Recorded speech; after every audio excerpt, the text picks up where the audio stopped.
नमस्कार, आप सभी का स्वागत है आपके अपने इस YouTube चैनल इंडियन खबरची पर। 28 मई को उपभोक्ता मामलों के मंत्रालय ने प्रमुख ई कॉमर्स प्लेटफॉर्म के सीनियर प्रतिनिधियों के साथ एक हाई लेवल मीटिंग की, जिसमें उन्हें डार्क पैटर्न्स नियमों का पालन करने, इंटरनल ऑडिट करने और ऑडिट रिजल्ट को पब्लिकली दिखाने का निर्देश दिया। उपभोक्ता मामले के मंत्री प्रहलाद जोशी ने कहा कि सरकार ने इस मुद्दे पर जांच के लिए एक ज्वाइंट वर्किंग ग्रुप बनाने का प्रस्ताव दिया है। इस मीटिंग में Amazon, Flipkart, Swiggy, Zomato, Meesho, WhatsApp, Apple, Paytm, Ola, make my trip, Reliance retail और अन्य कंपनियों के प्रतिनिधि शामिल हुए। ये भारत के कंज्यूमर प्रोटेक्शन फ्रेमवर्क के तहत चालक डिजिटल डिजाइन को रोकने की सरकार की बढ़ती कोशिशों का हिस्सा है। आज के डिजिटल जमाने में ई कॉमर्स हमारी जिंदगी का अहम हिस्सा बन चुका है। Online shopping, streaming services, ticket booking और रोजमर्रा की चीजों की खरीदारी तक हम सब इंटरनेट का इस्तेमाल करते हैं। लेकिन इस चमक दमक वाली डिजिटल दुनिया में एक छिपा हुआ खतरा भी है, जिसे डार्क पैटर्न्स कहते हैं। डार्क पैटर्न्स वो चालाकी भरे तरीके हैं जिनका इस्तेमाल ई कॉमर्स वेबसाइट्स, एप्स और प्लेटफॉर्म करते हैं, ताकि यूजर्स से वो काम करवाया जाए जो शायद वो करना ना चाहें। ये तरीके यूजर्स को भटकाते हैं, गुमराह करते हैं या मजबूर करते हैं कि वे कंपनियों के फायदे के लिए कुछ खरीद लें, सब्सक्रिप्शन ले लें या अपनी पर्सनल जानकारी शेयर कर दें। डार्क पैटर्न्स वो यूजर इंटरफेस डिजाइन के हिस्से हैं जो जानबूझकर इस तरह बनाए जाते हैं कि यूजर्स गलती या मजबूरी में कुछ ऐसा कर ले जो उनके हित में ना हो। ये तरीके दिमागी हेरफेर का इस्तेमाल करते हैं ताकि यूजर्स के फैसले कंपनी के फायदे की तरफ मोड़े जा सके। इन्हें डार्क पैटर्न्स इसीलिए कहते हैं क्योंकि ये छुपे हुए और चालाकी भरे होते हैं, जैसे अंधेरे में कोई खतरा। ई कॉमर्स में डार्क पैटर्न्स का इस्तेमाल इसीलिए होता है ताकि यूजर्स ज्यादा खर्च करे, सब्सक्रिप्शन ले या अपनी पर्सनल जानकारी दे दे। ये तरीके इतने चालाक होते हैं कि अक्सर यूजर्स को पता ही नहीं चलता कि उनके साथ चालाकी हो रही है। डार्क पैटर्न्स के कई प्रकार हैं और हर एक का यूजर को फंसाने का अपना तरीका है। जैसे कि बैट एंड स्विच मतलब धोखा देना। इसमें यूजर को लगता है कि वो एक चीज कर रहा है, लेकिन होता कुछ और है। ये एक तरह का धोखा है जिसमें बटन या लिंक को इस तरह डिजाइन किया जाता है कि यूजर गलत चीज चुन ले। मान लीजिए आप किसी बड़ी शॉपिंग वेबसाइट पर कार्ट में जोड़े बटन दबाते हैं, लेकिन इसके बजाय आपका अकाउंट किसी प्रीमियम मेंबरशिप से जुड़ जाता है। या फिर कोई फ्री ट्रायल बटन दिखता है, लेकिन जैसे ही आप उस पर क्लिक करते हैं और बिना बताए आपके क्रेडिट कार्ड से पैसे कट जाते हैं। स्नीकी सब्सक्रिप्शन मतलब कि छुपे हुए सब्सक्रिप्शन थोपना। इसमें आपको फ्री ट्रायल या सस्ते ऑफर का लालच देकर सब्सक्रिप्शन लेने के लिए उकसाया जाता है, लेकिन उसे कैंसिल करना इतना मुश्किल होता है कि आप फंस जाते हैं। ये ट्रिक अक्सर मूवी स्ट्रीमिंग, म्यूजिक या फिटनेस ऐप में देखने को मिलती है। आप किसी स्ट्रीमिंग ऐप पर 30 दिन का फ्री ट्रायल लेते हैं। ट्रायल खत्म होने के बाद ऐप अपने आप आपके क्रेडिट कार्ड से पैसे काट लेता है। जब आप कैंसिल करने की कोशिश करते हैं तो कैंसिल बटन ढूंढना एक सिरदर्द बन जाता है। कई बार आपको कस्टमर केयर को कॉल करना पड़ता है, जो कभी भी कनेक्ट नहीं होता। इसमें आपके पैसे बर्बाद होते हैं और आप परेशान हो जाते हैं। कई बार कैंसिल करने के चक्कर में समय इतना खराब होता है कि आप हार मान लेते हैं, और यही कंपनी चाहती है। फोर्स्ड कंटिन्यूटी मतलब जबरदस्ती चालू रखना। ये स्नीकी सब्सक्रिप्शन का और भी सख्त रूप है। इसमें आपको किसी सर्विस या सब्सक्रिप्शन में शामिल कर लिया जाता है, लेकिन उसे कैंसिल करना इतना मुश्किल होता है कि आप फंसे रह जाते हैं। मान लीजिए किसी शॉपिंग साइट पर आप फ्री मेंबरशिप लेते हैं जो 30 दिन तक फ्री है, लेकिन जब आप इसे कैंसिल करना चाहते हैं तो साइट पर कैंसिल का बटन ही नहीं मिलता, या फिर आपको लंबा चौड़ा फॉर्म भरना पड़ता है। और फिर भी वो कहते हैं कि कस्टमर केयर से बात करें। कई बार कस्टमर केयर का नंबर ही नहीं लगता। ये ट्रिक आपका समय और एनर्जी बर्बाद करती है। आप इतना परेशान हो जाते हैं कि या तो सब्सक्रिप्शन छोड़ देते हैं या फिर कानूनी रास्ता सोचते हैं। प्राइवेसी जैकिंग ये क्या है? इसमें आपको लगता है कि आप सिर्फ थोड़ी सी जानकारी दे रहे हैं, लेकिन चुपके से आपकी ढेर सारी पर्सनल डिटेल्स ले ली जाती है। ये ट्रिक डेटा कलेक्ट करने के लिए होती है, ताकि कंपनियां आपके बिहेवियर को ट्रैक करें या आपका डेटा किसी और को बेच सकें। मान लीजिए किसी शॉपिंग साइट पर आप चेकआउट के वक्त सिर्फ नाम और पता डालते हैं, लेकिन एक छोटे से चेकबॉक्स में लिखा होता है कि साइन अप करके आप अपनी लोकेशन, कॉन्टैक्ट्स और ब्राउजिंग हिस्ट्री शेयर करने के लिए तैयार हैं। ये चेकबॉक्स पहले से टिक किया हुआ होता है और आप ध्यान नहीं देते। नतीजा, आपकी सारी जानकारी कंपनी के पास चली जाती है। इससे आपकी प्राइवेसी को नुकसान पहुंचता है, आपका डेटा बेचा जाता है या अनचाहे एड्स के लिए इस्तेमाल होता है, जिसमें आपका ऑनलाइन भरोसा कम हो जाता है। इसके बाद डिस्गाइज्ड एड्स। अब ये क्या है? इसमें एड्स को इस तरह बनाया जाता है कि वे एड्स लगे ही नहीं और आप गलती से उन पर क्लिक कर दें। ये ट्रिक आपको अनचाहे पेजों या प्रोडक्ट की तरफ ले जाती है। मान लीजिए किसी शॉपिंग साइट पर आप पीडीएफ डाउनलोड करे का बटन देखते हैं, लेकिन वो असल में किसी प्रोडक्ट का एड होता है।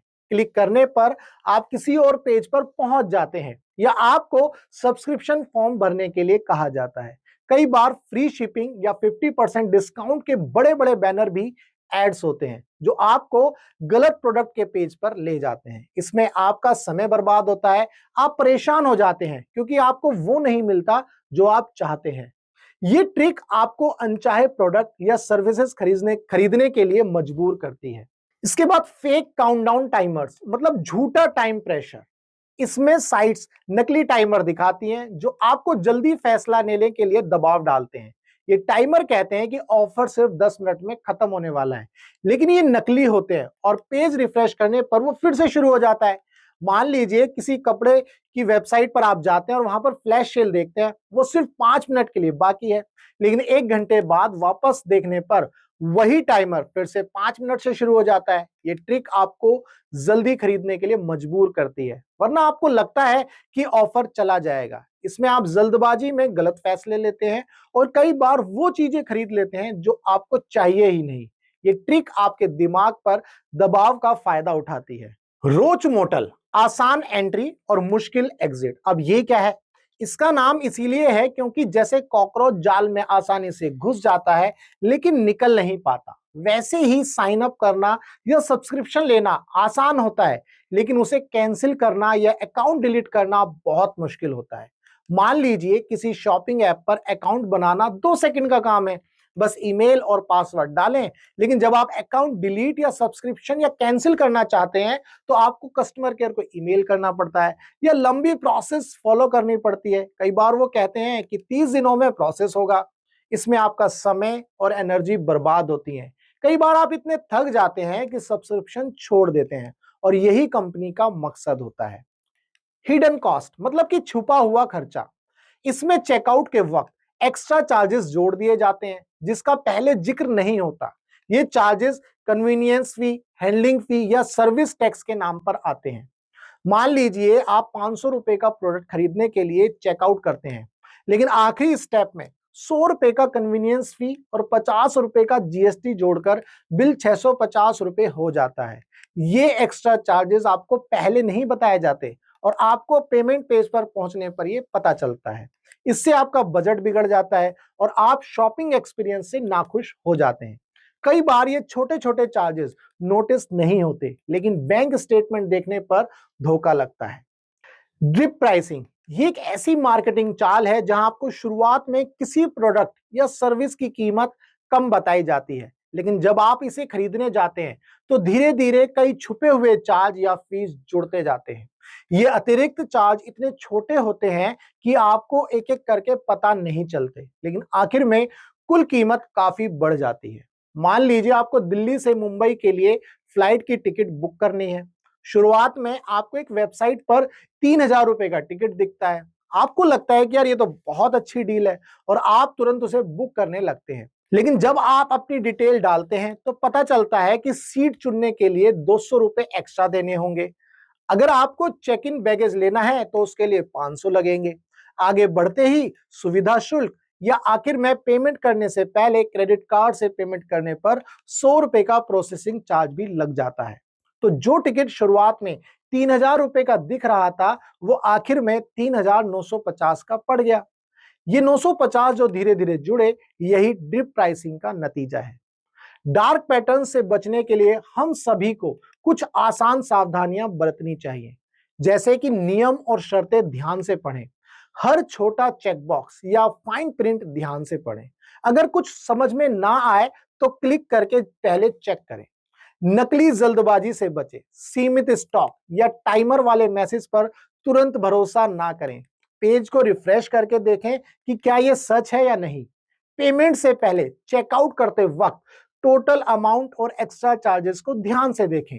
छुपा हुआ फी दिखे तो उसे क्लियर करें। सब्सक्रिप्शन लेने से पहले कैंसिल करने का तरीका चेक करें। अगर कैंसिल करना मुश्किल है तो उस सर्विस से दूर रहें। छिपे एड से बचने के लिए एड ब्लॉकर्स का इस्तेमाल करें जो पॉपअप एप्स और रीडायरेक्ट रोक सकते हैं। किसी ऐप या साइट यूज करने से पहले उनकी प्राइवेसी पॉलिसी देखें कि वो कौन सा डेटा ले रहे हैं। साइन अप करने से पहले यूजर रिव्यू पढ़ें। अगर लोग डार्क पैटर्न्स की शिकायत कर रहे हैं तो उस साइट से बचें। डार्क पैटर्न्स ना सिर्फ गलत है बल्कि कई देशों में गैर कानूनी भी हो रहे हैं। अमेरिका और यूरोप जैसे देशों ने इसके खिलाफ कानून बनाए हैं, जैसे कैलिफोर्निया कंज्यूमर प्राइवेसी एक्ट और जनरल डेटा प्रोटेक्शन रेगुलेशन। ये कानून कंपनियों को यूजर्स के साथ खुलकर काम करने और उनकी प्राइवेसी का ध्यान रखने के लिए मजबूर करते हैं। भारत ने डार्क पैटर्न से निपटने के लिए जून 2023 में शुरुआत करी थी, जब एएससीआई ने डिसेप्टिव एडवर्टाइजिंग और यूआई डिजाइन पर वॉलेंट्री गाइडलाइंस जारी करी थी। नवंबर 2023 में उपभोक्ता मामलों के विभाग ने गाइडलाइंस जारी करी, जिसमें 13 डार्क पैटर्न्स को कंज्यूमर प्रोटेक्शन एक्ट 2019 के उल्लंघन के रूप में कानूनी तौर पर वर्गीकृत किया। सजा में 20 लाख रुपए तक का जुर्माना और 6 महीने तक की जेल शामिल है। अगस्त 2024 में एएससीआई की रिपोर्ट ने इन प्रैक्टिस की व्यापकता का ठोस सबूत देकर इस मुद्दे को और भी गंभीरता दी। सरकार ने इसके बाद उपभोक्ताओं को सशक्त करने के लिए डिजिटल टूल्स की एक सीरीज लॉन्च करी, जिसमें जागृति ऐप, जागो ग्राहक जागो और जागृति डैशबोर्ड शामिल है। ये प्लेटफॉर्म उपभोक्ताओं को डार्क पैटर्न्स पहचानने में और शिकायत निवारण तक आसानी से पहुंचने में मदद करते हैं।